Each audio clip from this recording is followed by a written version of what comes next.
First time I've done this. Okay, here we go.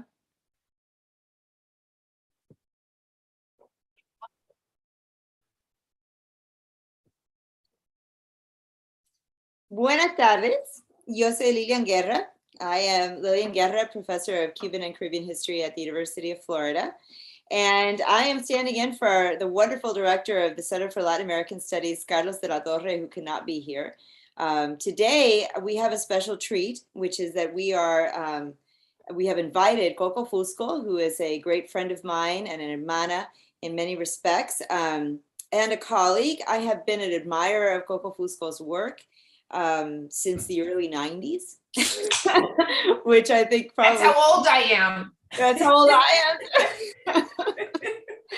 So it's been, and I actually only got to know her recently, but have always been an admirer of her work and her writing. So let me go ahead and formally introduce her. We will have Coco speak, and then we will field questions, and I will read the questions. So you won't be speaking live if you do present a question in the audience. I will field the questions to Coco, and we'll get started. Okay, so Coco Fusco is an interdisciplinary artist and writer. She is a recipient of numerous awards, including the Guggenheim Fellowship, an American Academy of Arts and Letters Award, the Latinx Art Award, a Fulbright Fellowship, and a Herb Albert Award in the Arts. Fusco's performances and videos have been presented in the 56th Venice Biennale, the Free Special Projects, the Basel Unlimited, 3 Whitney Biennials to 2022, 2008, and 1993, and several other international exhibitions. Her works are in the permanent collections of the Museum of Modern Art, the Walker Art Center, the Centre Pompidou, the Imperial War Museum, and the Museum of Contemporary Art of Barcelona. She is the author of a fabulous book, Dangerous Moves, Performance and Politics in Cuba, very unique book. In many respects, I highly recommend it, published in 2008 and 15. She is represented by Alexander Gray Associates in New York. She is a professor of art at Cooper Union, and Coco Fusco is currently preparing new works for the next, I'm going to mispronounce this, Sharjah Biennale, and a solo retrospective that will open in 2023. So with that, please take the floor, my friend. Thank you, Lilian. It's an honor and pleasure to share a Zoom with the great Lilian Guerra. And I don't get to do that a lot, so this is great.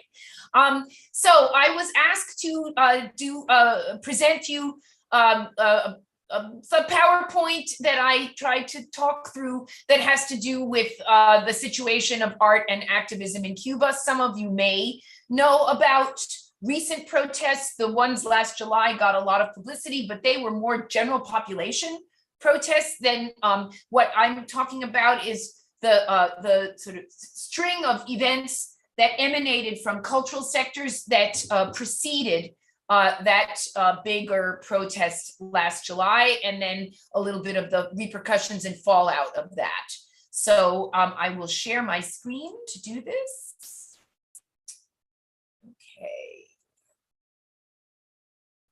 Okay, so there definitely is a before and after the 11th of July. The 11th of July was the date of the mass protests in Cuba, which, the press has been calling it the largest protest since the Maleconazo of 1994. But really, if you look at the figures, it's the largest protest since 1959, since the beginning of the revolution.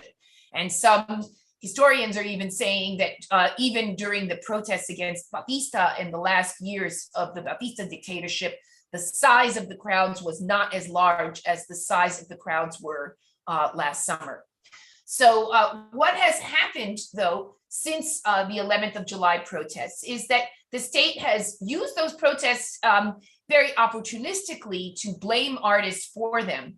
And that might have at one time intimidated artists into wanting to separate themselves more from larger trends. But in this case, that kind of blaming, which has been going on for a while, has strengthened the artist's identification with mass discontent, with popular discontent. And that is something that I think is unprecedented in the last 60 years. the artists who, especially those that have been worked under the umbrella of state support, have in some ways been marshaled to speak on behalf of the people, but on the other hand, have kept a certain distance from whatever they perceive to be negative aspects of the larger population's activities. So in this first slide, I'm just giving you a visual example of some of the kinds of graphic activist work that's been done recently. These are pieces by Lillian Dooley, who is a very respected graphic designer and artist. And she has taken classic Cuban film posters from the 1960s that are known all over the world because of many different exhibitions of these posters in the 60s and 70s. And she has retooled them to speak about current events. So instead of besos robados or stolen kisses, it's derechos robados or stolen rights. The posters that were done in support of Angela Davis when she was first in prison and then on trial are you've got here a kind of palimpsest where she is in the background and Luis Manuel Otero Alcántara, the performance artist and activist, is in the foreground. So instead of freedom for Angela Davis, it's libertad para Luis Manuel. Los intelectuales a palabras, contra nada, la revolución de todo, la revolución dentro, aplauso, is like working off of these phrases about within the revolution, everything against the revolution, nothing from Fidel's words to the intellectual speech from 1961. And then this last one about the 15th of November protest in Cuba, which was proposed by Junior Garcia, who had been a member of 27N and then started with a group of other people this Facebook group called Archipiélago that at its height had something like 30,000 members, many of them on the island, to have a kind of public debate post the 11th of July about what could be done, how to mobilize the citizenry because of the arrests of many people during those protests. And then that protest was squelched, but this was a poster advocating the protest. The artists primarily of the 27N group. So that is the group that formed on the night of November 27th in front of the Ministry of Culture in the largest public protest by artists since the beginning of the revolution. Out of hundreds that were out there, a group of about 30 of them were elected from that crowd to enter and try to negotiate with the ministers. And out of that comes this 27N group. They have been talking about using the phrase, the right to have rights, which is from Hannah Arendt's Origins of Totalitarianism. I think the key person in there is Tania Bruguera, who had done a performance in 2015 where she was in her house reading from the Origins of Totalitarianism into a microphone and then with a speaker out onto the street because she wasn't allowed to go out. So she was doing it from her home. And she has talked a lot about Arendt's writings. The phrases in Arendt was used to talk about refugees and marginalized groups in Western democracies, right? To talk about whether or not they should or could have access to citizens' rights. The groups in Cuba, the activists in Cuba, are talking about an assault on citizen agency by an authoritarian state. And they're not talking about refugees, in other words, people who were from outside the country. They're talking about people who are outside the political order, are considered to be outside the political order, but who are citizens of the country, right? And so they're pointing to, in using this phrase and in their manifesto, the prohibitions on manifestations of citizen agency, so dissent, opposition, political parties, independent press, independent unions, and the use of police repression, okay? So Arendt was interested in or focused on the inadequacies of institutional mechanisms for the protection of rights. And that's what the Cubans are focusing on, not whether or not you were born in the country, whether you're a refugee, okay? This poster by Eden Rodriguez, who's a very, very well-known graphic designer and artist who does covers for Time magazine and Newsweek and European press all the time against Trump, against their very political graphics, but he very kindly agreed to create this piece and donate it to the activist campaigns in Cuba to try to get the ministers of culture who physically attacked Cuban artists to be removed from power. So what are the images of resistance that not only outsiders have been seeing over and over again, if you look at the kind of Cuban media sphere, but also what Cubans have been looking at in that media sphere? Remember that access to internet on cell phones began in 2018, and that has really transformed the way that Cubans communicate with each other internally and how Cubans communicate with people outside the country. Prior to that, I mean, there was some growing internet access, but it was harder to get to. You either had to have a line at home, a phone line at home, and use a dial-up, which meant very slow and almost impossible to get on things like Facebook, or you'd have to pay a lot of money and in hard currency to have access to a cyber cafe, right? Very, very few people had cell phones of any kind, but that is changing radically. Once internet was on cell phones and more Wi-Fi spots have spread throughout the island, this gives a much larger sector of the general population the capacity to communicate in real time horizontally. In other words, not to have to pass through the state mechanisms for getting information or for transmitting information. I mean, you have to pass through a DEXA, and that's the only communications, has a communications monopoly, but the speed of transition is such on these Wi-Fi using phones that ADEXA has not yet established a way to prevent everyone in the island from communicating or from receiving information from outside. So these are the kinds of images that are circulating widely inside and outside. This picture of Michael Rosorbo, who last April, he's the rapper, he's one of the co-authors of the song Patria y Vida, and a member of the San Isidro movement, a very prominent member of the San Isidro movement.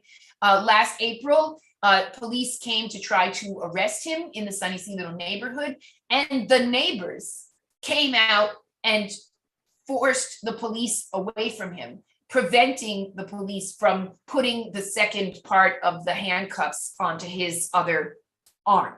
Right. And so, in a moment, he raised a fist like this, and somebody with a cell phone took the picture, and it just went absolutely viral. And there have been essays written about this image, but it becomes this image of defiance.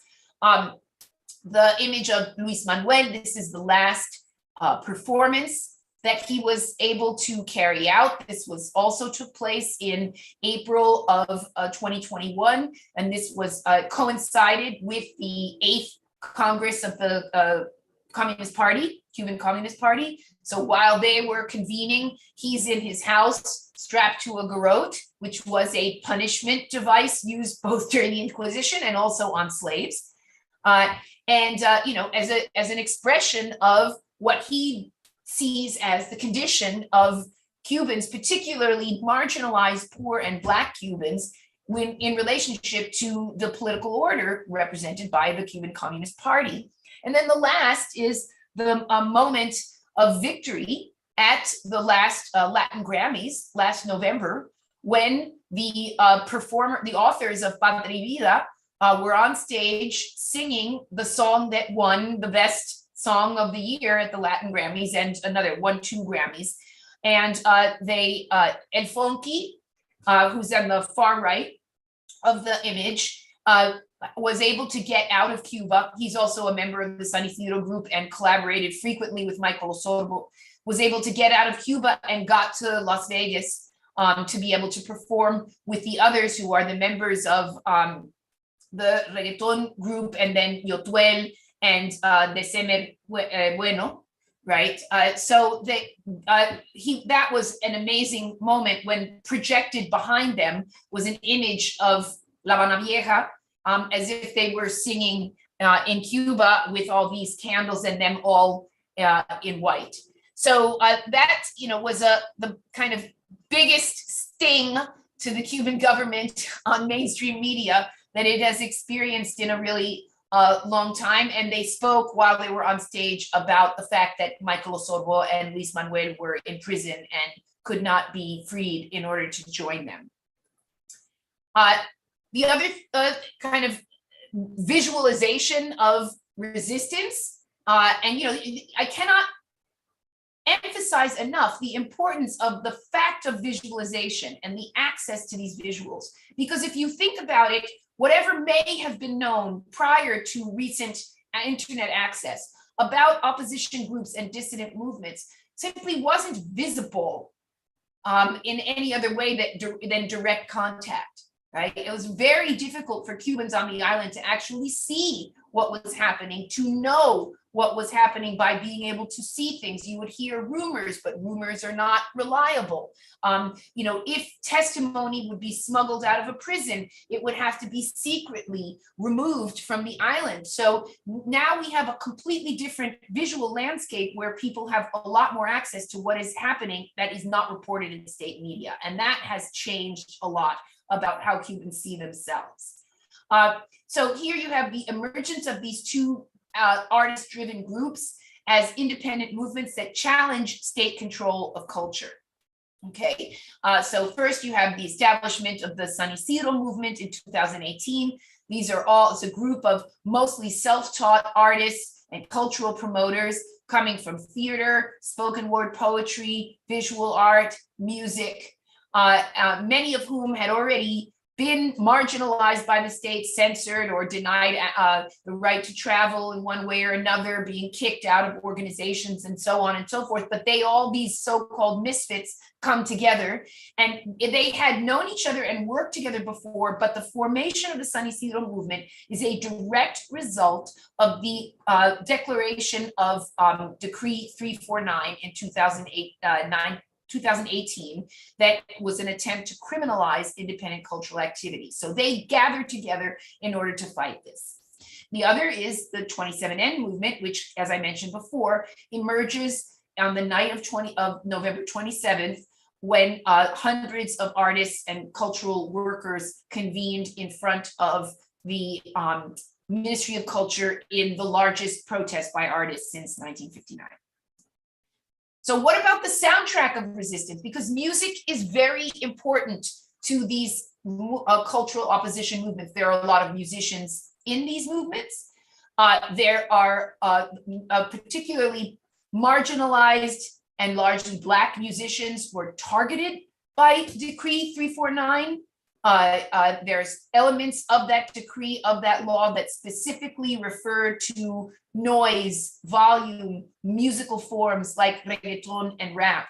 And in closed door meetings with the Ministry of Culture, when the decree was announced, ministers were telling members of the cultural elite that the law really wasn't for them, that it was for those other people, meaning those Black musicians that are not affiliated with the state and make protest music. So soundtracks are important. They're also important because they are popular.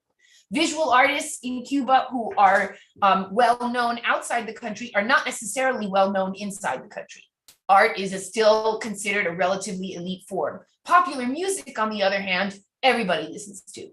So the Patria y Vida song or Oye Policía Pinga song is much better known than anything made by a Tania Bruguera or a Hamlet La Bastida or any other artist.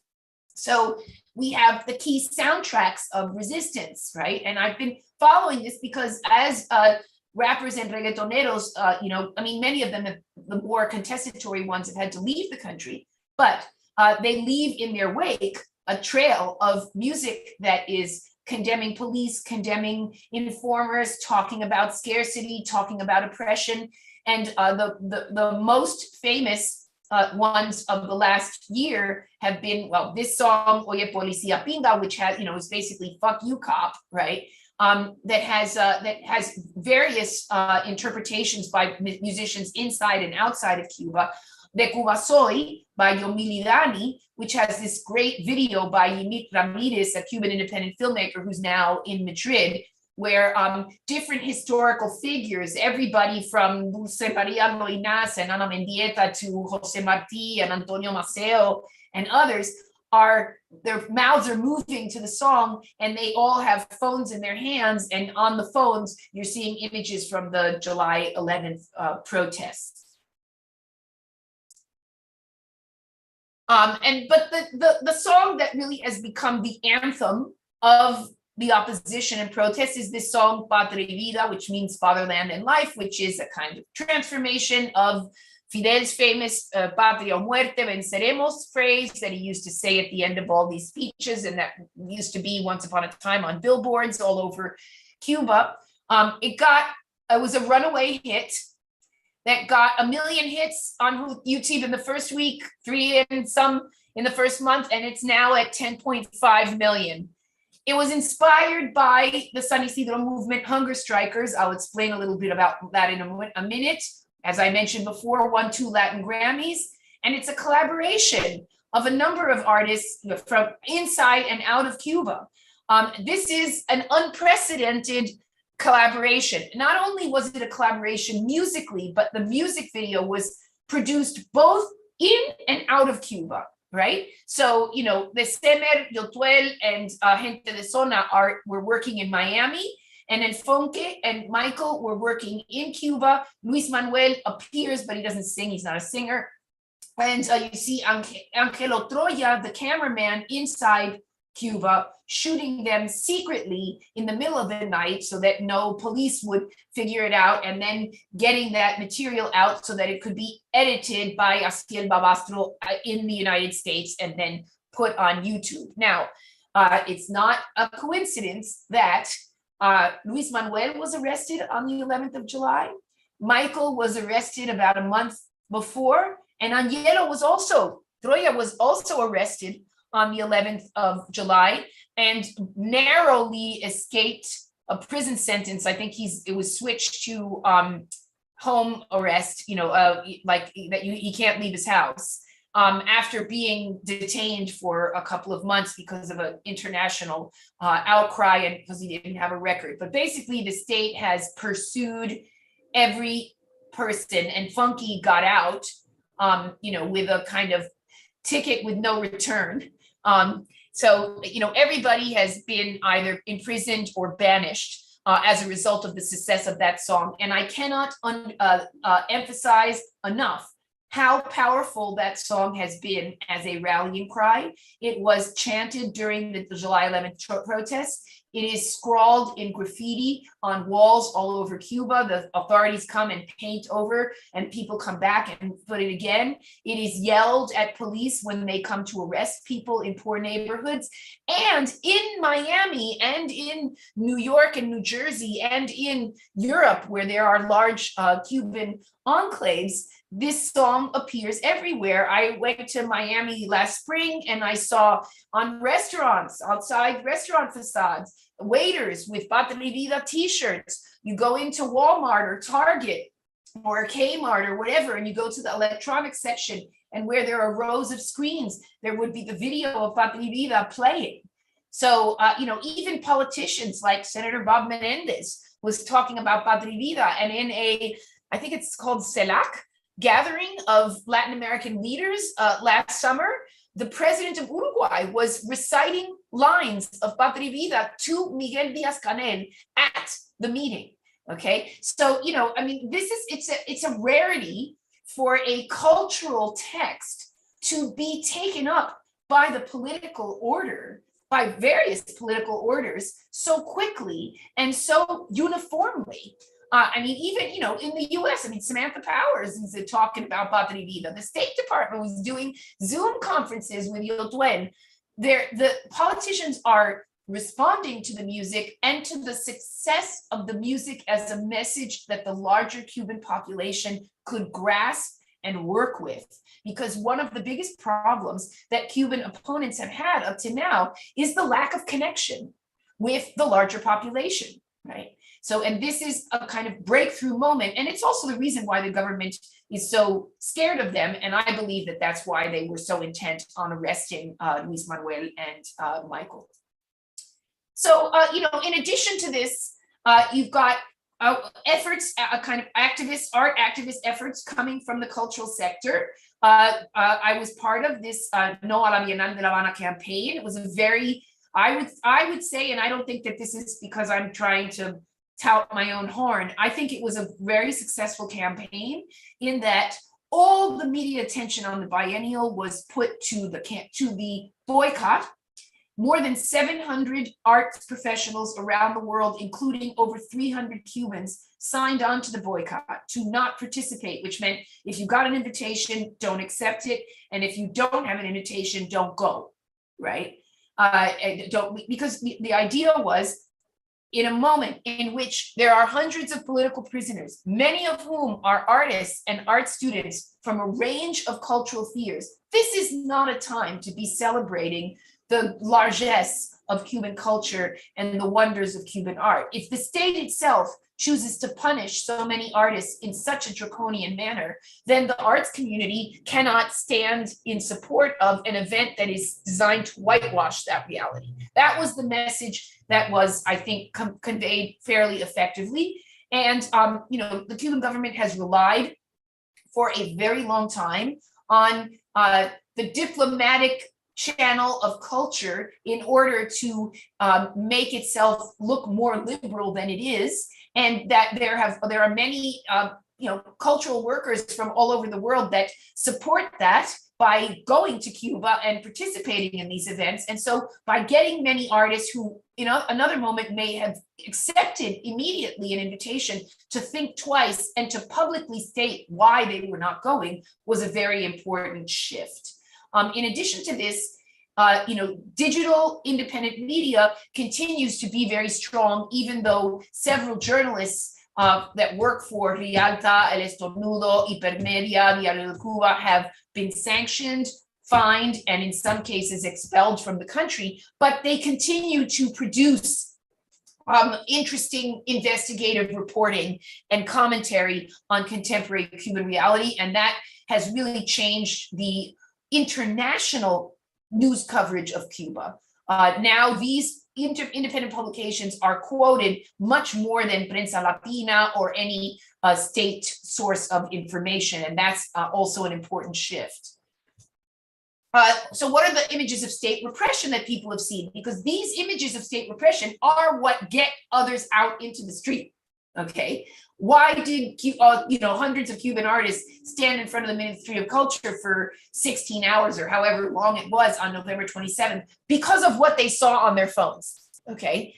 And they saw the state security agents masquerading as medical professionals breaking into Luis Manuel Otero's apartment in the San Isidro neighborhood and capturing and arresting the members of the San Isidro movement who were shut in there, many of whom were on hunger strike in protest of their having been virtually sequestered by the government. They had been protesting the arrest of a member of the group, Nenny Solis, a rapper, and they had gone to police stations and tried to do poetry readings in protest in front of the stations or in churches, and they kept getting expelled from everywhere that they went in public space. And so they ended up back in Luis Manuel's apartment, and they said, okay, we're going to do a poetry reading in here in protest and just put it on Facebook Live. And as soon as they were in there, the police basically shut them in, shut down the street, and prevented them from getting any food. And so they said, well, under those conditions, then we go on hunger strike. So several of them, 4 or 5 of them, were on hunger strike. And all of this was on Facebook Live day and night being reported on, because inside of there were a couple of journalists.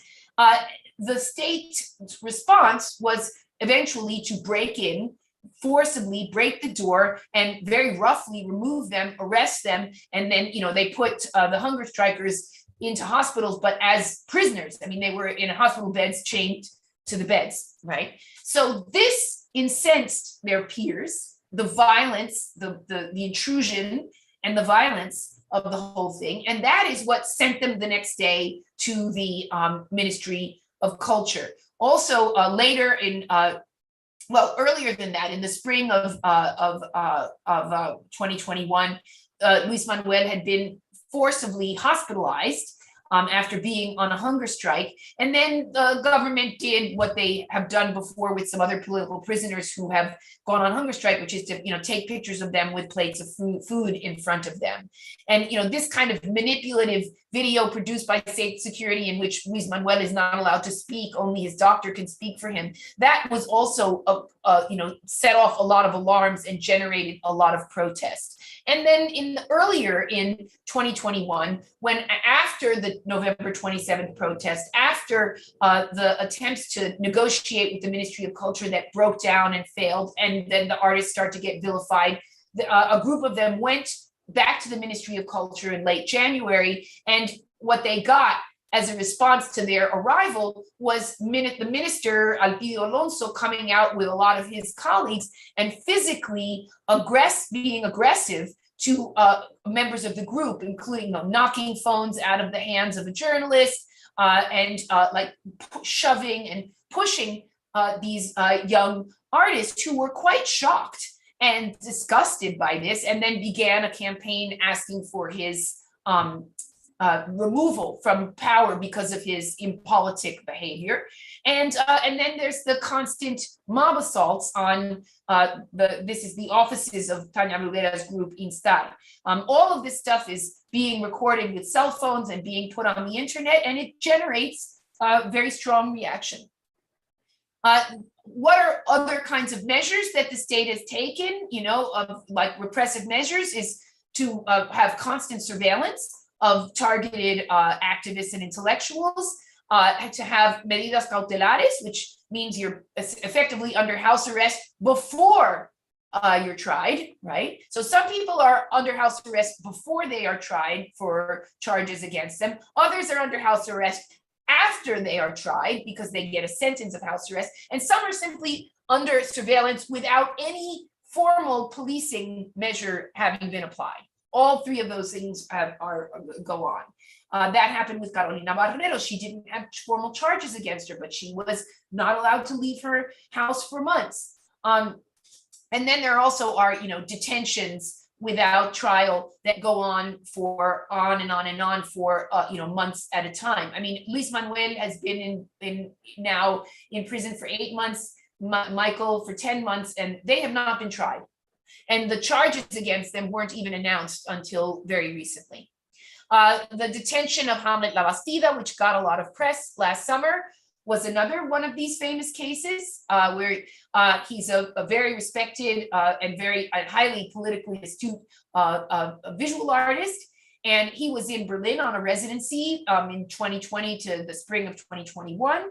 But he was in the private chat rooms with all the other Cubans who were part of 27N and San Isidro movement, and proposed at one point an artwork to be done where stamps would be created with the logos of different opposition groups, and then bills of Cuban currency would be stamped and sent out into the world as a way to transmit a message through unofficial channels.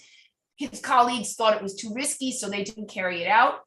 He had to come back to Cuba at the end of June to deal with his papers and, to see his mother and so on. And he was arrested and held in Villa Marista, which is the headquarters of state security, for 3 months, accused of many things, but one of their most infamous accusations was that he was inciting to commit a crime because of having shared an idea in a private chat. So the money piece, the stamps on currency, was considered an inciting to commit a crime, even though the work was not realized inside Cuba.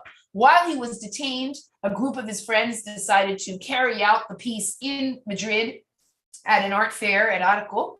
And then last November, a group of us in the States also carried out the piece at the Untitled Art Fair in Miami in solidarity with him. Hamlet was eventually expelled from Cuba at the end of September and is currently stateless, but in Germany trying to stabilize his migration status. And he does have a son in Poland, and while he was in prison in Villa Marista, the mother of the son had the kid putting up posters all over social media about, where's my dad, and free my dad. There are many Cuban artists and activists have been expelled in recent months in retaliation for their this growing movement of the last 3 years. The last case that got a lot of attention is the case of Amami Ramos, who was one of the people who was in the house during the hunger strike in November of 2020. She is an art historian and a curator. She had already, a while ago, a couple of years ago, lost her professor job at the University of the Arts because of her political activism, and was working as an independent curator in Cuba and got involved in the San Isidro movement. She was also doing a doctorate in anthropology in Mexico, and so she left about a little less than a year ago to work on her doctorate, and then was trying to get back to Cuba in February and was denied entry to Cuba, to her own country. So she is currently stateless. Her visa to be in the United States, which was a tourist visa, has expired, and she's not allowed back in her country. Carolina Barrero, fortunately, had dual citizenship. She had been recently, in the winter, supporting the parents of minors who are arrested and still detained as a result of the July 11th protest. She had been walking with them, bringing them food, helping to get the word out about their situation and the situation of their children. And during one of the trials, she was outside with family members and was arrested and basically told that she had 48 hours to leave the country, or all of the parents who had been protesting with her would be put in prison. And so she chose to get on a plane and leave. There's also Hamlet's partner, Catherine Bisquet, the poet, was also expelled for her involvement in the San Isidro movement and her alliance with Hamlet. Denis Solis, the original rapper who was the cause of the first protests in November of 2020, was expelled to Serbia.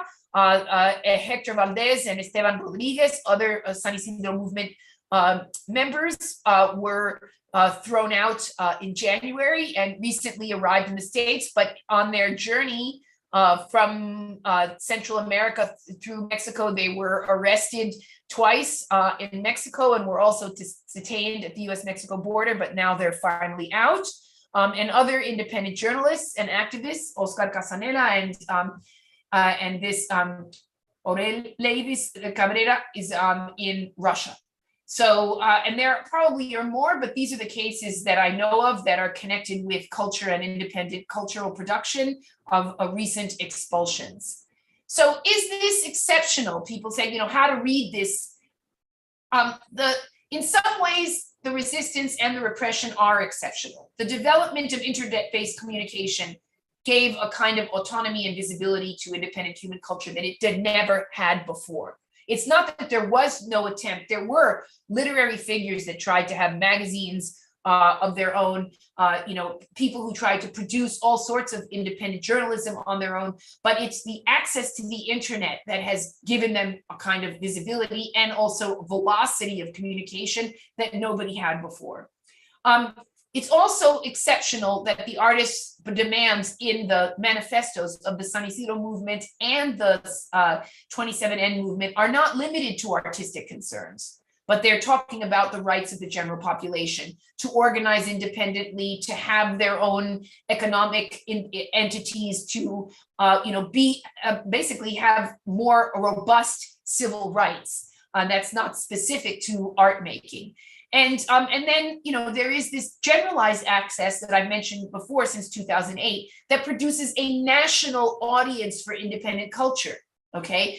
Up until that time, the bloggers were mostly read outside, much less inside. Now there's a lot more access to that, to the independent media produced outside as a result of people having internet access on the phone. So you see this kind of, in terms of the consciousness of the artists, this move from the first protests in 2018 being specific to arts about Decree 349. And then by 2020, they're starting to use some of their protest graphics and redirect their attention to police brutality beyond the artist realm with the attempt to create a protest around the killing of Hansel Hernandez. And that now the principal focus of activism at this point, spearheaded by intellectuals, is to support the families of those prisoners arrested as a result of the July 11th protest. So why are artists protesting more? Because I get a lot of, I talk to a lot of people in the art world who go to Cuba, visit for art events, and what they see is that, the art world is great in Cuba, that there's all these talented artists, that they have free art education, that, they get to travel, and that they have enviable access to the world, right? And so for many of them, they're like, well, why complain if you have all of those things in Cuba, right? And so I have to say, well, there's these laws that are introduced starting in 2018 that criminalize independent cultural activity. This is a generalization of repression of a sector, okay? And that's different from isolating individuals as troublemakers. And so in that sense, there has been a shift of tactic of late. It's not as if there's never been a kind of generalized repression, but even during the parametración in the 70s, it was targeted a particular group. If you were gay, right?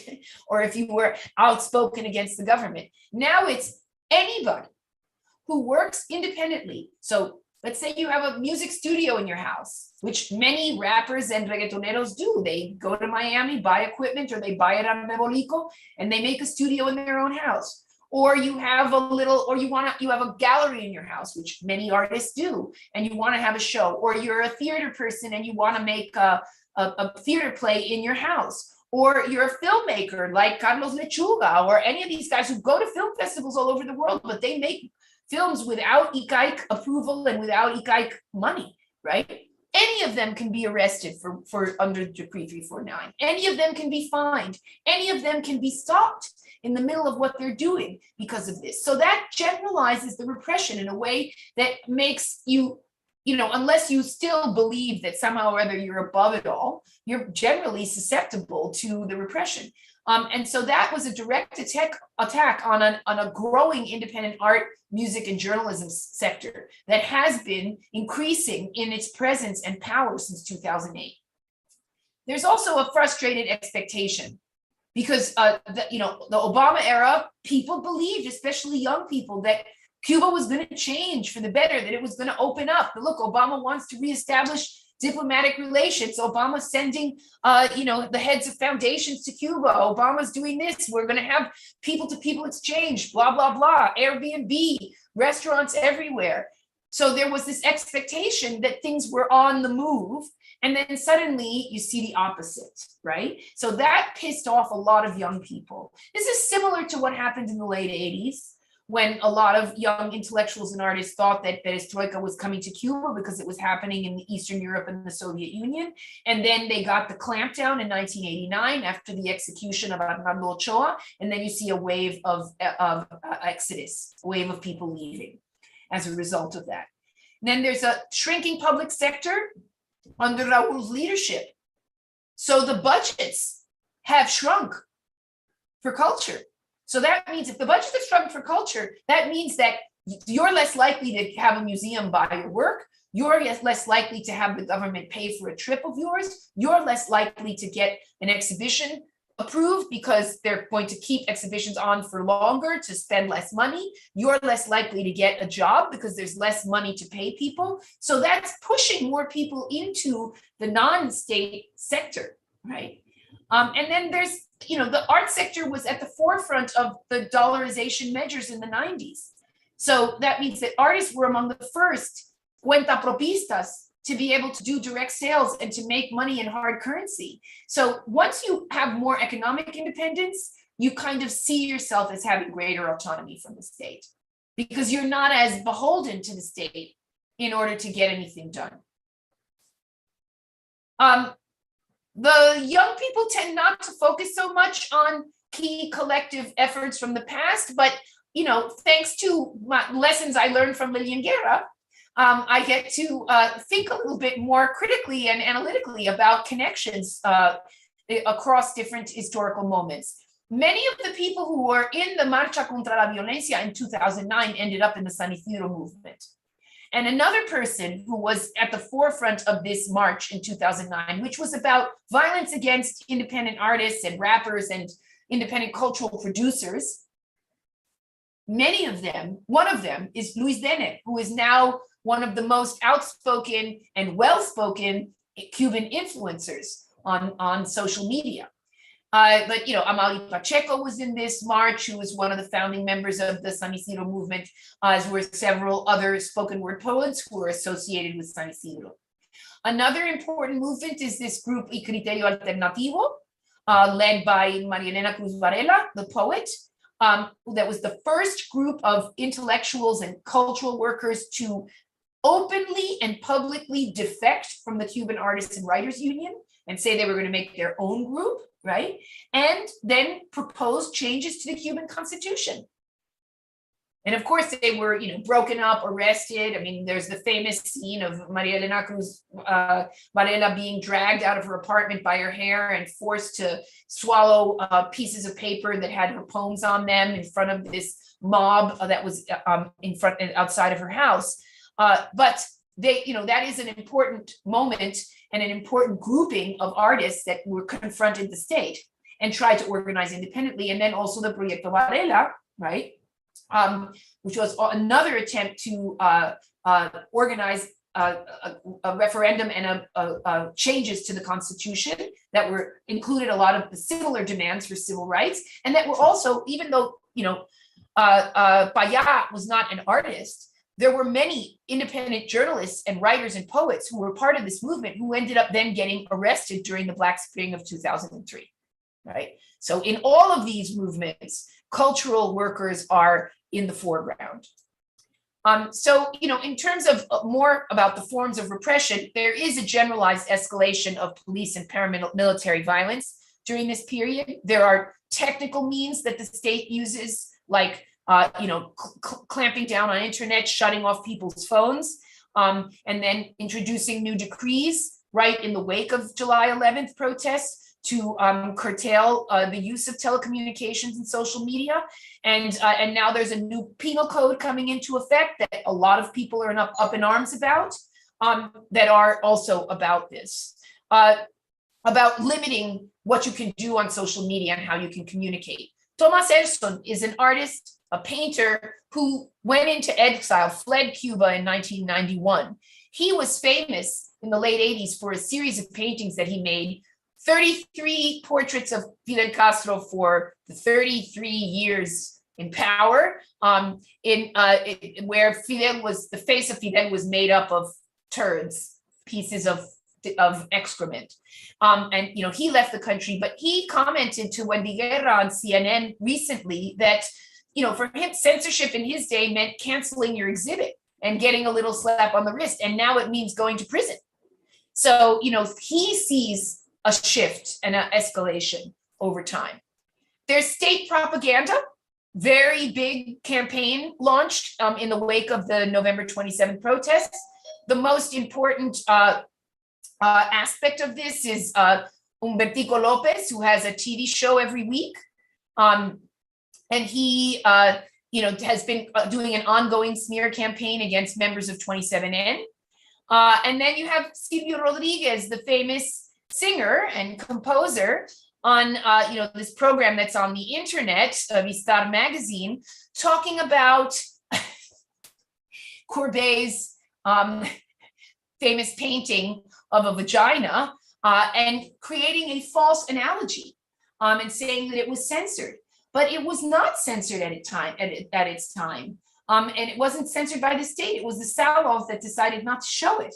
Okay, but he's like, creating false analogies in order to normalize censorship and presenting this to the general population. So that's another kind of ruse strategy.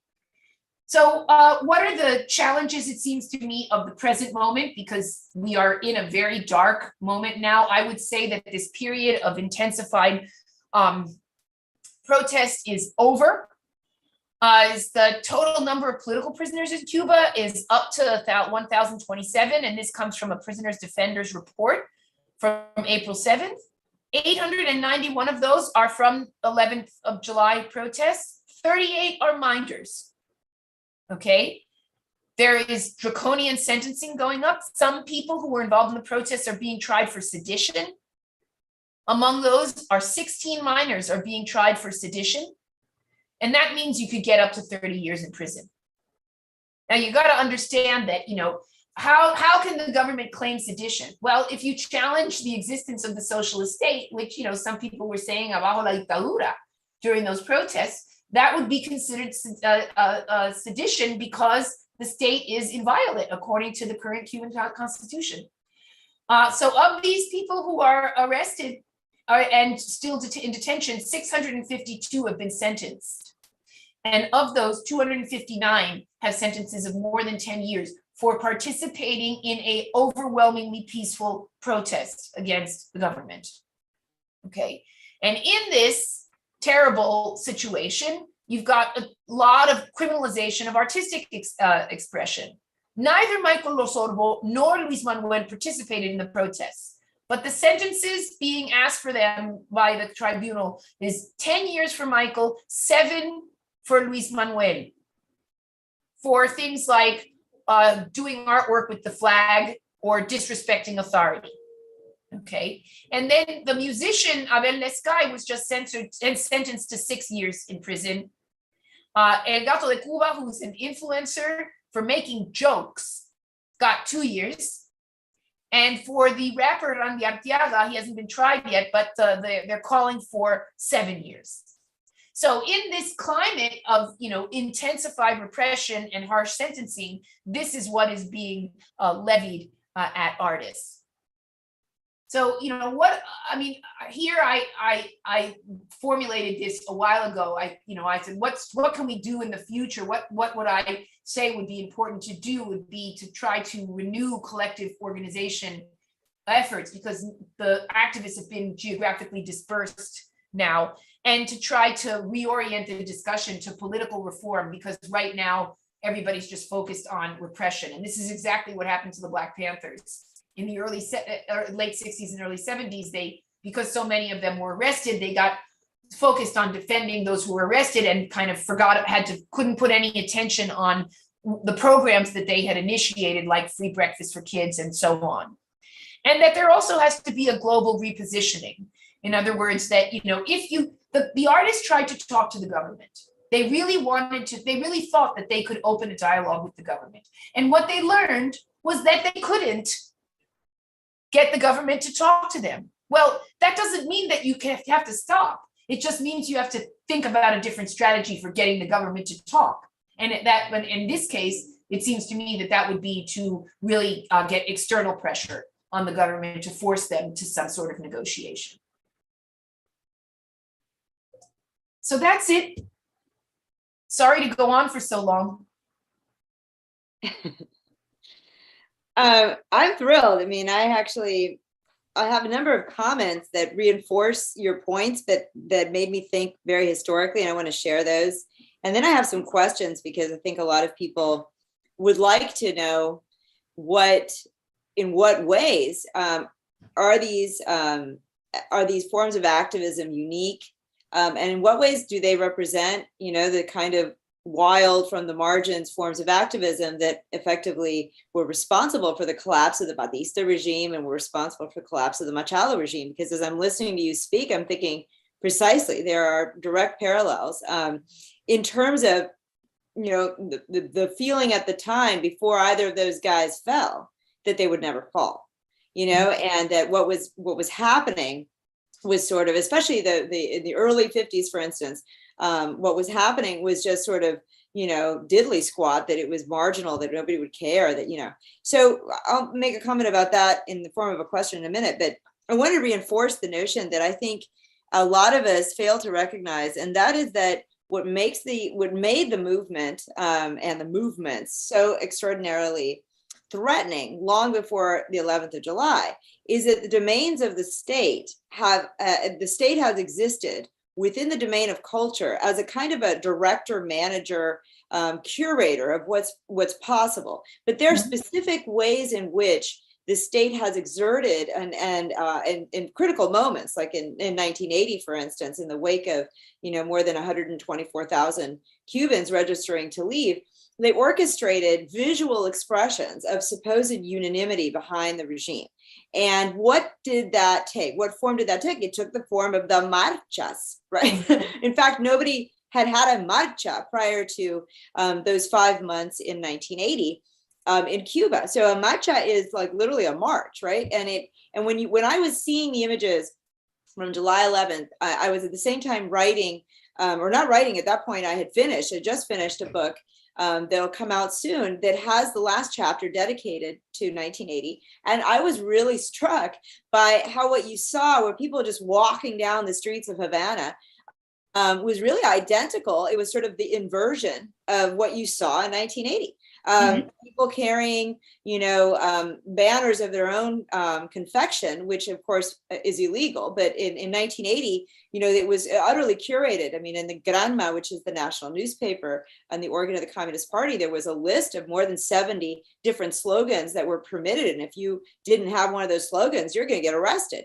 So the marcha as such was conceived by Fidel as a marcha del pueblo combatiente, the combatant people. There were 3 of them that coincided. One was in April and 2 were in May, which was at the height of people's registration to leave. More than 83,000 people of the 124, almost 125,000 left in just the month of May alone. So that was a crisis in which the state certainly had to do damage control internationally and otherwise. But that's their baby, the marcha. And then I would say that the soundtracks of resistance that you bring up are also really a stake in the heart of the vampire here, because the Cuban state has been and was very successful at co-opting and quote, rehabilitating musicians that in the 60s had gotten themselves into trouble for contesting what they saw as a dictatorship. And among them, of course, is Silvio Rodriguez. And then giving them effectively a job in the 70s that would allow them to play their music, but that they would have to be commissioned by the state to adjust their music to applaud the state. And the older songs were eventually, the songs that had been censored in the 60s were eventually recorded in the 70s and understood in Latin America as somehow a protest against their right-wing military dictatorships. But frankly, they were in fact critiques and assaults on the Cuban communist dictatorship of the late 60s. So these musicians benefited immensely. They continue to do those, especially like Silvio, who has lived in Cuba very rarely. In fact, has houses in Spain or Prague or wherever. So these folks, the kind of soundtrack of the revolution that was created and commissioned and controlled, and then exported abroad and was known as the Nueva Trova, the new song movement, that really, has its complete inversion in the taking back of the musical space, especially by the rap artists. I think, the image that you had of Michael Rosorbo, it merits mentioning that when that protest occurred, which I believe was April of 2021, is that right? Yes. They were using a song that was a couple of years old at that point, or more than a year old, that, was authored by Silvio Rodriguez's son. To I think the Aldeanos, so the son of one of the founders. With this pioneering rap group. So, it just in so many ways, before you get to Patria y Vida, which, assaults the state by effectively declaring, that your generation is irrelevant, and your generation of revolutionary, quote unquote, communists have all become dictators, and the many other eloquent ways in which the state and its own vision of itself and its legacy is indicted.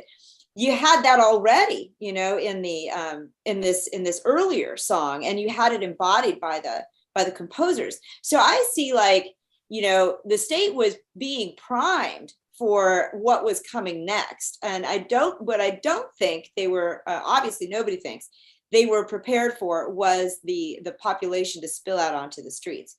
But the combination of those two things, the visualization that you're talking about and the production of a soundtrack that are completely subversions of the narratives that the state puts out, and then its leaders' own vision of themselves.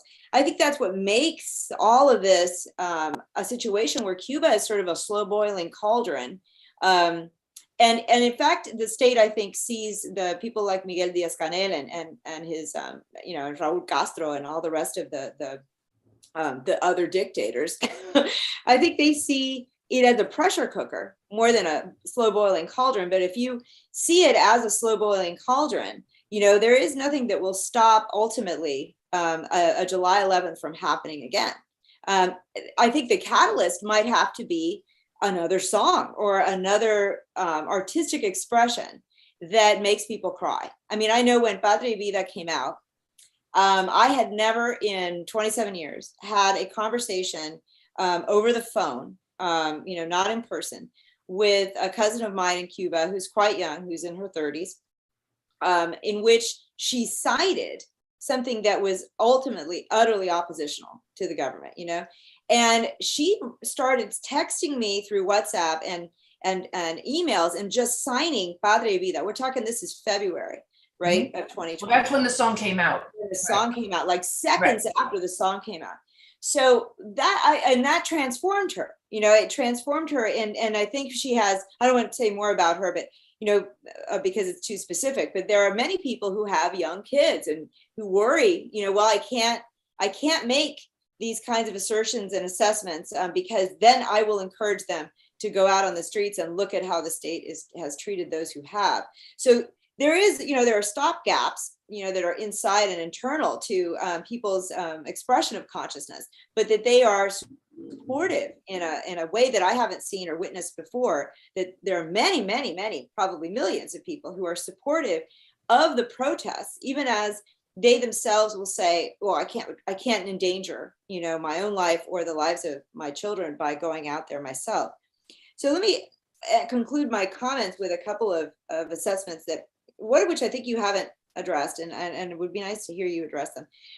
In the past, when you had revolutionary movements in Cuba, and that includes the 1933 revolution and the 1959 revolution, they were preceded by, about 30,000 people in the 1950s who were members of a secret underground.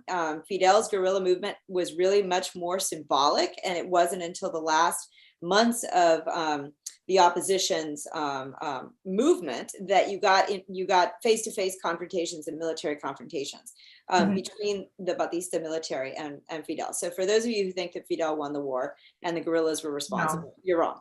So Eisenhower gave it to him. Yeah.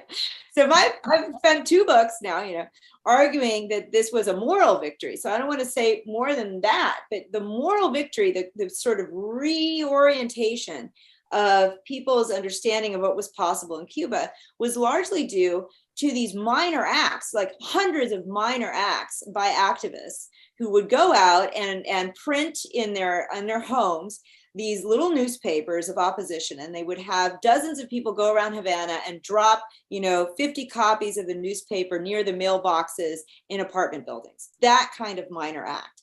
Or a minor act where Operation Fidel is a great one, where in the name of Fidel Castro, who was the head supposedly of the movement, you had, a guy would go to 20 different hotels in Havana, check in under the name Fidel Castro, and then go up to the room, put explosive material into the bed, and then have this detonation that happened simultaneously across Havana. So one bed after the other, they were on timers. Nobody got hurt, but there were like hundreds of beds that were exploding in these hotels. And it became impossible for the international community not to notice this because there were tourist hotels, right? So I mentioned these because they seem so minor.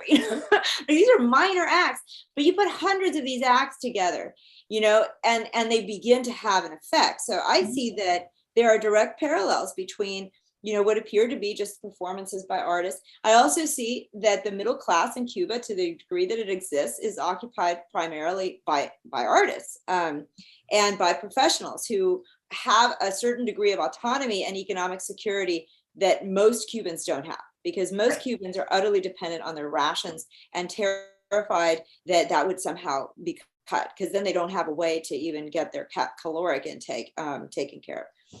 So said that, the other couple of, and this is very quick, but the Cuban system depends on complicity. And it has forever, and Cubans are supposed to be surveillance agents of themselves and of other people. And Fidel declared that that was necessary as early as 1961.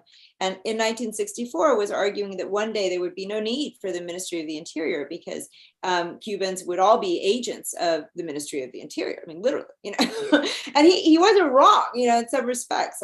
Cubans began to really have to police themselves because of the nature of the state and people's dependence on the state in all ways. But then when, as you talked about, with the collapse of the Soviet Union and the creation of all these sort of capitalist possibilities, of the ability of Cubans to self-employ, even as it's repressed, that is that gives some sort of, leeway to the opportunity for that sector to have a role. Nonetheless, people in that sector are also complicit with the state, because as they're trying to make, ends meet and gain some kind of a profit, or even just maintain themselves autonomously of the state, they have to deal with all these inspectors. They have to bribe people. They have to ensure that they don't say the wrong thing. I mean, the degree of independence of the business class, to the degree that that's even a good label for them, is just, it's almost as close to that of the average citizen. Mm-hmm. So given that, I see that the international community has a role to play in simply convincing England that they no longer buy the revolutionary fake story about how socialism has been so triumphant that somehow for the last 30 years, whatever benefits that the Soviet subsidies provided have been maintained. On the contrary, that's not true. But I do think that a lot of Cubans on the island believe, rightfully so, that the world's progressives support the government. And they see so much evidence of that. Every time Pastors for Peace comes to Cuba, I have to convince people that nobody in the United States knows who they are. But in Cuba, people think Pastors for Peace, oh my God, I mean, they're on the news all the time, all these sort of, well-meaning, I'm sure, progressive, some of them ex-hippies, come to the island, they get a political tourism, and they bring their medicines, and they violate the embargo as they have in the past, and brought, computers and all this kind of stuff. But it's a good example. And also, I think the Black Lives Matter movement, is in its own way another example of how, wow, you had, 70% up to 70% of protesters on July 11th being non-white, and then they're the most likely suspects for helping to put out the word that Black people have not advanced, and certainly not in the last 30 years, beyond the limits that the white government imposes on them, that they are the poorest population. The most likely allies of that turned out to be the ones who were supporting the state, at least officially, at least those who came out and made statements. So perhaps you could address that problem and how to overcome it, because I think that's the biggest problem.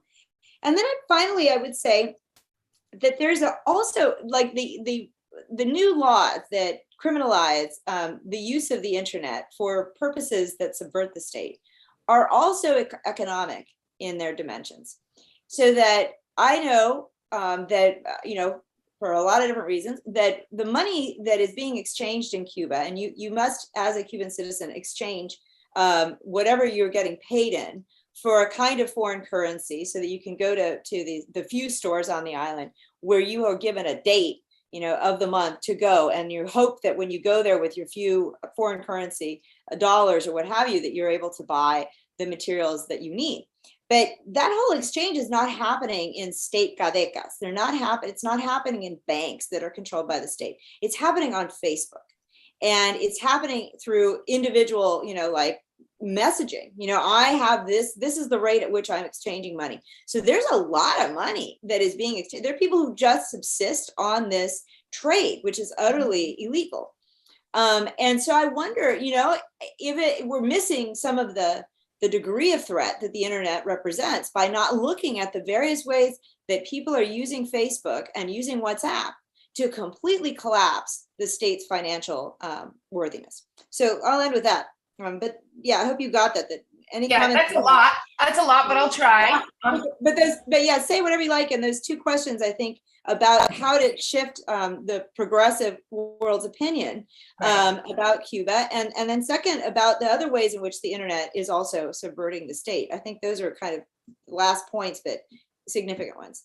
Okay, so I did want to say one thing which relates to something very early on in what you said, which is, you know, it is true that the left is an issue and their misperceptions of Cuba and sort of political naivete and fetishization of the embargo as the only problem that Cuba has, that's a problem. I'll deal with that in a moment. But before that, there is another issue, which is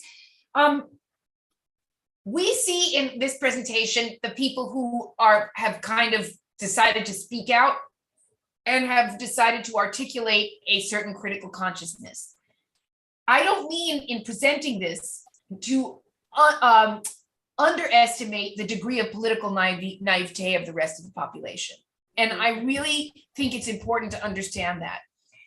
Because so many people are so entirely dependent on state media, and because education is so censored, and because access to foreign news channels is limited, and because the consumption of foreign media in the last 20 years, which has grown, is for the large, the majority population is mostly watching bad TV programs, not news, okay? The vast majority of the Cuban population is politically very naive. They may not like something that the government does, but they don't have the tools, the discursive tools to formulate really well fleshed out alternative political agendas. And that is a very serious problem that makes the current milieu different from the 1950s. Which, even though there was a dictatorship under Batista, there was enough of a robust political culture with a range of political opinions and parties so that you could have groups that actually formulate a full political agenda with like, we want the Constitution of 1940, we want this, we want that. You don't get that now. The opposition groups don't get that elaborate in their formulations. There is no alternative political leader who has emerged yet. No. Artists say that they want civil rights, but they are not politicians and they don't have a fully fleshed out political platform. This is a problem. It's a big one. Then another dimension of this is that, for example, I'm working on a film right now about artists who were imprisoned in the 1970s. I was working with Cuban actors, young Cuban actors, representing those people from the 70s. All of my actors were born after the 70s. They had no information about the phenomenon that I was talking about.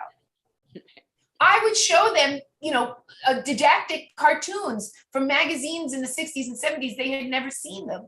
I told them about, the penal colonies that you talk about with oppositional peasants. They didn't even know these things existed. So we're talking about people who have really big gaps in their knowledge of the country and their knowledge of the history of repression. I mean, Hamlet Lavastida is one of the few artists I know who's done a kind of archaeological investigation of these things, but most people don't know. Most people don't know, and so they are surprised. Now, in some ways, the surprise was good because it led to indignation on the part of young intellectuals, whereas older intellectuals and artists are just kind of like, oh yeah, I remember that from before and I'm not going to get involved. Okay. And there's a lot of that. I know this from before and I'm not going to get involved. This is not going to end well. Right. The younger ones were less cynical and were more indignant. And so that's why you see them at the forefront of these protests. But the generalized political naivete is a big problem. In terms of the left, okay, so the easiest, what is the strategy that these groups and individuals, I'm thinking of people like Danny Glover, Medea Benjamin, the guys from Tricontinental who are still really gung-ho, people in the Indian Communist Party, Angela Davis, even Peter Kornblue and Bill Leogrand. the focus, and then there's a whole British group that you're familiar with. Oh, yeah. The argument is always about the embargo, right? The embargo is the problem. Okay, the embargo is a problem. For me, it's a failed policy. I agree with the left in that as far as that I would rather see it go, so that, because I think that would stop Cuba from having the excuse that it has had for 60 years, that everything that's wrong is because of the embargo and that they are victims of US aggression, right? So lift it and then show just how dysfunctional that system is, okay? Yes. What the question that these people do not want to address is, why would an embargo justify a police state? Why would an embargo justify putting somebody in jail for 10 years for wrapping themselves in a Cuban flag? Why would a trade embargo justify forbidding people to travel out of the country? Why does a trade embargo make it okay to not allow human rights organizations to monitor the conditions in prisons? Why is the embargo make that okay? Like, why do all these leftists who would never agree to this in their own countries find it acceptable for Cuba to do these things, which are clear violations of international standards of human rights, just because there is an embargo? Okay, because they don't, like, they're ready to denounce the same practices in other parts of the world, but not in Cuba, because all they want to talk about is the US embargo. And many of them, in their assessment of the July 11th protests, say it was all about hunger and medicine, denying that what was being chanted in the streets was down with the dictatorship and freedom, freedom, freedom. Okay, now it is true, I think, that the stress on the population because of shortages of food and money and the decline of tourism exacerbated the situation. But that doesn't explain why people are asking for freedom, freedom, freedom, and down with the dictatorship. Okay, so I mean, that to me is that my question to all of them is, okay, I agree that the embargo should be lifted. Let's just leave that aside for the moment. Why does that mean that you can't focus on the human rights dimension of this and the civil rights dimension of this and the internal dysfunction of the government and the economy and the lack of separation of powers and what that leads to, and the problem of having the same people in power for decade after decade? Why is the embargo the only thing you want to talk about? That's my, and then as part of that, many of them buy into the Cuban government's line about how all opponents are mercenaries and criminals. So if all opponents are mercenaries and criminals and foreign agents, that means that there is no such thing as a Cuban with a mind of his own. That's right. Right? Because if you don't adhere to the government's position, but you choose to take an independent stance, you automatically are discredited as a Cuban. And that also extends to how these progressives look at Cuban exiles. Okay? They wouldn't dare say that to an American Jew about Israel. Right. That's right. And they would not say that to Irish Americans about their support of the IRA. Okay, but Cubans in this country, many of whom I disagree with vehemently, are entitled to be considered Cubans. Yes. And I mean, I often point out, I'm like, the Cubans on the island are brilliant strategists when it comes to getting other nationalities for themselves. They go everywhere, marry anybody on planet Earth to get another passport, but they remain Cuban. But children of Cubans born outside of Cuba can't have access to the citizenship. If I could have it for my Italian grandfather, but I can't have it because of being a child of Cubans, right? So like there's something, the way the government limits who can be considered a Cuban is also a violation of one's rights, right? So, and that's, and the progressives that adhere to the government's line, the Cuban government's line, are repeating that, it's that, well, you're not really like the Cubans on the island. I'm like, well, who cares if I'm really like the Cubans on the island? I don't want to be like the Cubans on the island. I can be my kind of Cuban, and you're going to have to take that. Right. It used to be, I have to just interject, in the 90s when I was, or in the 80s and the 90s, when I was in college, late 80s, early 90s, it was common for people who I knew who were Puerto Rican, and there were very few Cubans where I went to college, to ask when they would meet me if I was a good Cuban or a bad Cuban. Right. And that's I right, mean, a bad Cuban. And there are just Cubans. There are just Cubans. And I say this as, I don't like the political culture of Miami either, because I think that they reproduce a lot of that banishing of, of a range of points of view. So it's not like I'm saying, it's embrace Miami, but I'm saying, but I'm not going to go so far as to say that they are not Cubans. They are Cubans. Okay. And for all of this demonization of Cubans in Congress, who I don't agree with. Okay. But they do the same thing that Chuck Schumer does on Israel policy, or that the Congresswoman from Detroit does in talking about Palestine. Okay, there are a lot of people in Congress who are spokespeople for other nationalities because of their ethnic ties to those nationalities, and they are not demonized for that. They are not criminalized for that, and they are not treated as less than for that. They are actually assumed to be the right people to speak. Okay, so and then on the internet thing, I do, the internet phenomenon. It's hard to.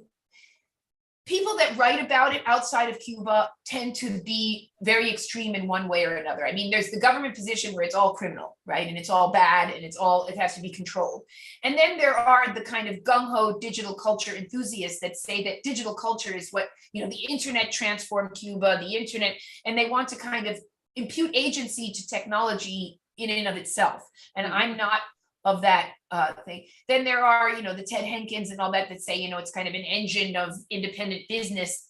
Maybe, I don't know. I don't know if that's the most important thing. I think the most important thing is that it has generated an alternative public sphere in which Cubans can speak their minds, but they have to learn how to use it beyond just complaining. Okay. But that the fact that there are transactions outside of government channels going on the internet. Yes, there are all kinds, but it's also true that the government is engaging in these measures of, having MLC and this and that, because they want to develop a hard currency reserve, just like Putin. Yeah.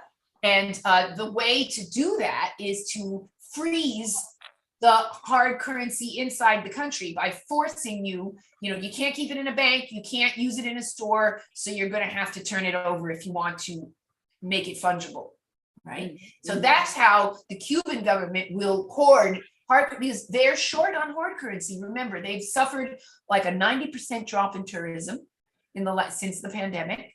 The price of oil has also dropped drastically, and their oil supply has gone down because Venezuela gives them less, and they can resell it for less, right? And now remittances are down because of Trump's measures, and they're going to take a hit on medical missions, I think, sometime soon because of the lawsuits. So all of their main sources of hard currency are tourism, medical missions, and remittances. Yeah. All of these are taking a hit, a really big hit. And that is why they can't pay their bills and why they're short on food, because they have to pay for food in cash and they don't have the hard currency reserves. So by doing this with the MLC, this is a way to build a hard currency reserve. And that's why they have set up all the different setups that they've had have all been about that, about building the reserve. Mm-hmm. So let me ask, let's see if there are questions here from the audience that people have posed. I'm going to check, and I would like to go, if we do have any do we have any questions here, Krista? I might have asked all of the questions. I can't see anything. I don't see any. I don't even know how many people are here. So I'm like, is it just you and me, Lillian? If it is, we're going to get a lot of hits when we upload this. That's all I have. Okay. Well, okay. Maybe long for people. We'll end at 1:30. So I wondered if you could address the fate of, Luis Manuel Otero and Michael Rosorbo. How are they doing? And you said in your presentation that the lawyers for the government are looking for these particular sentences, 10 and 7 years. But, how are they just doing? And to what degree do the visits of their own lawyers help or hurt them? I as a historian, I know that as of 74, the primary role of any lawyer in Cuba is to defend the revolution. And that means defense attorneys are supposed to defend the government, and its need to survive.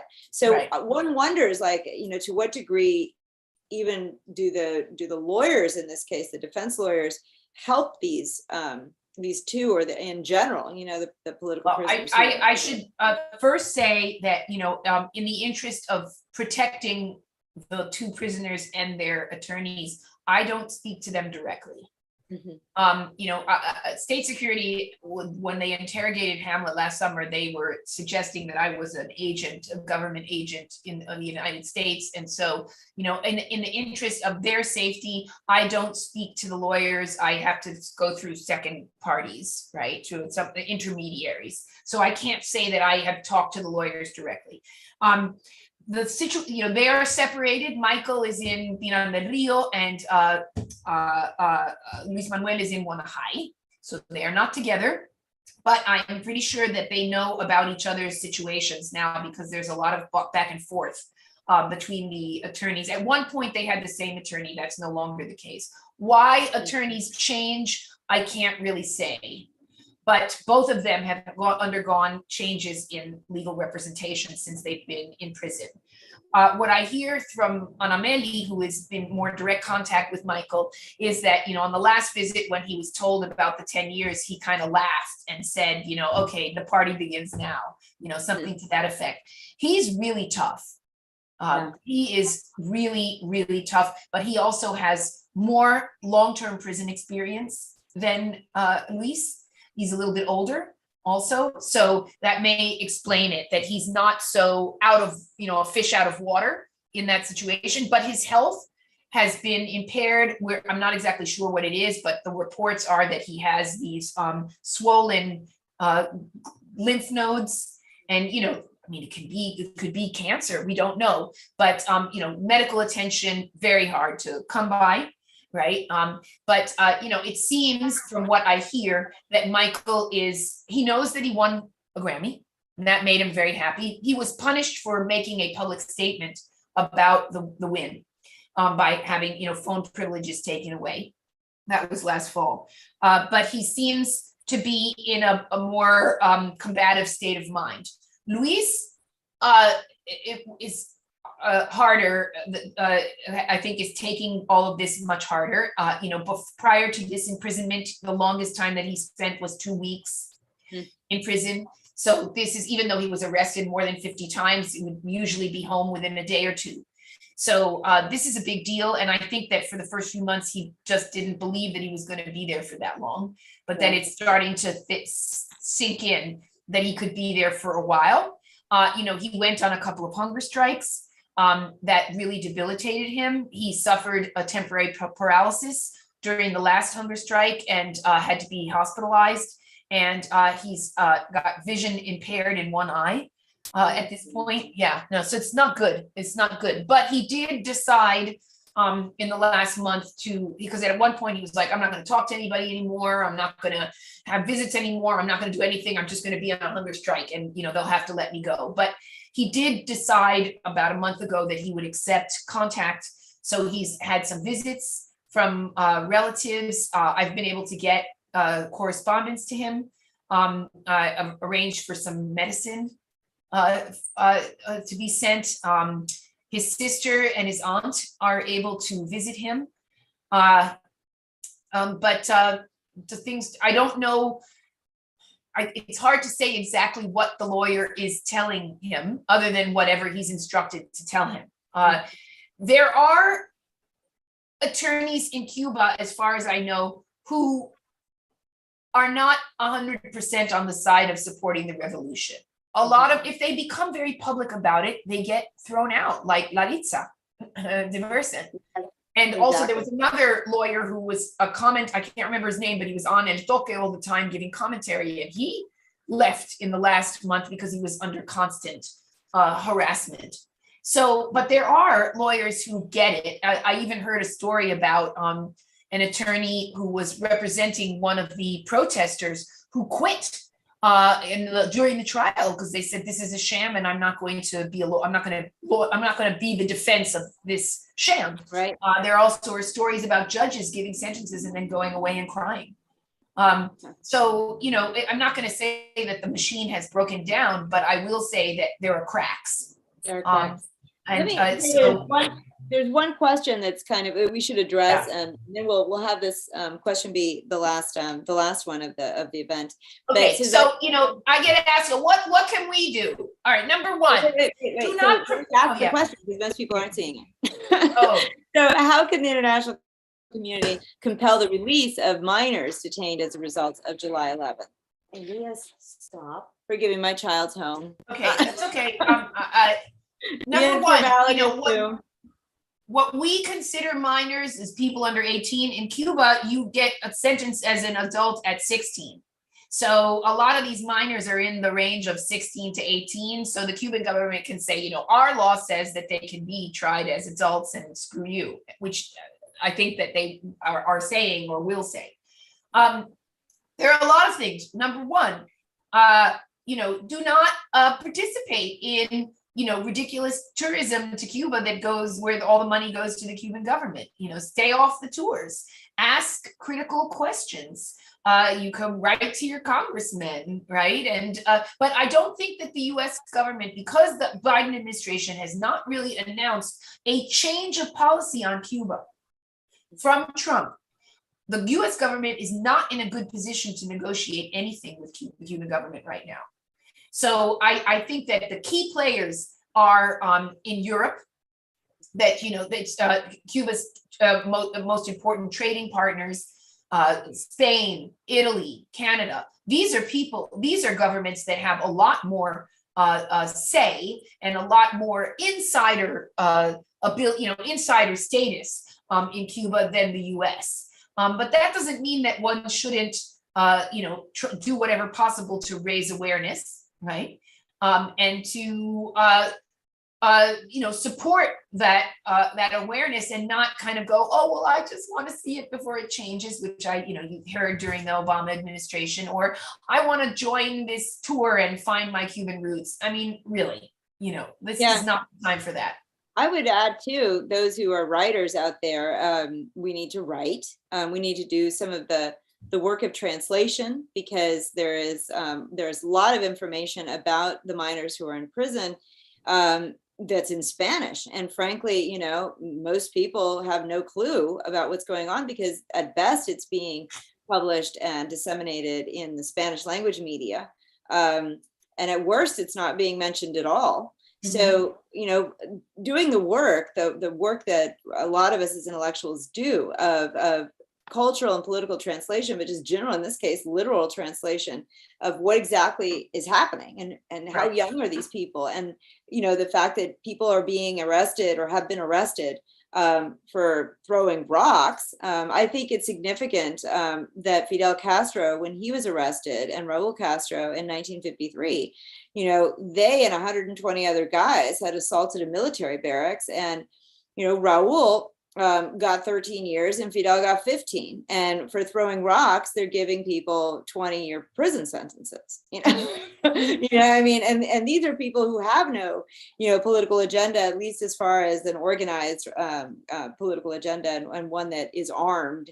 So the discrepancy is extraordinary, and we need to make those comparisons, and we need to put it out there. We need to get podcasts on what's happening in Cuba, especially as we lead up to not just the anniversary of July 11th, but also what is always an important anniversary, which is the January 1st. And we got time, in other words, to mobilize public opinion and to inform, and we need to do that. And so I will say that I'm very grateful to Carlos de la Torre and the Center for Latin American Studies for inviting possibly the very best voice on these issues, which is the one we've just heard, Coco Fusco.